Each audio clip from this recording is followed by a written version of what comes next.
Stop! Tu n'as jamais mangé un croque-monsieur comme ça, je t'assure. Aujourd'hui, je te montre une version roulée ultra croustillante et méga fromagère. C'est parti!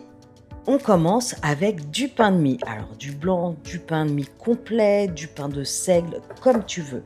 Aplatis chaque tranche avec un rouleau à pâtisserie. Ensuite, on beurre légèrement. Tu récupères un plat, tu vas casser les œufs et ajoute une pincée de sel. Fouette rapidement et réserve. Dans un autre, tu vas verser la panko. La panko, je te le rappelle, c'est de la chapelure japonaise qui est plus grossière, plus épaisse et surtout qui est bien croustillante. C'est d'ailleurs celle qu'on utilise pour faire les tempura. Allez, maintenant, tu vas étaler les tranches de pain de mie beurré devant toi.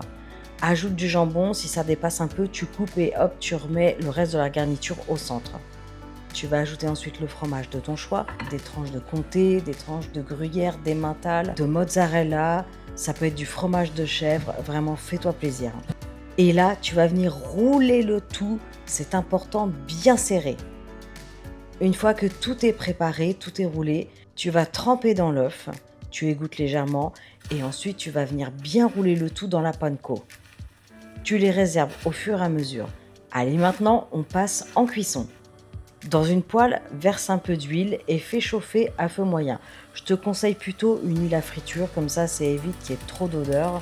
Et c'est surtout que c'est une huile qui est faite pour frire. Donc tu vas obtenir un maximum de croustillant. Dépose tes croque-monsieur roulés et fais-les dorer doucement.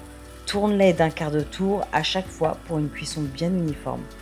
Quand c'est bien doré, baisse le feu au minimum, couvre et laisse cuire encore 2 à 3 minutes.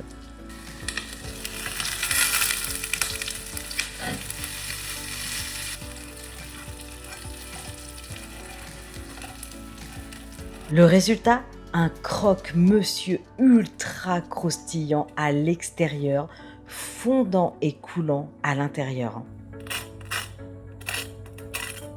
Tu peux servir ça avec une belle salade et là, c'est le banger assuré. Peu d'ingrédients, rapide à faire et surtout, mais trop bon, tu vas te régaler. Allez, abonne-toi pour encore plus de recettes gourmandes. Ciao!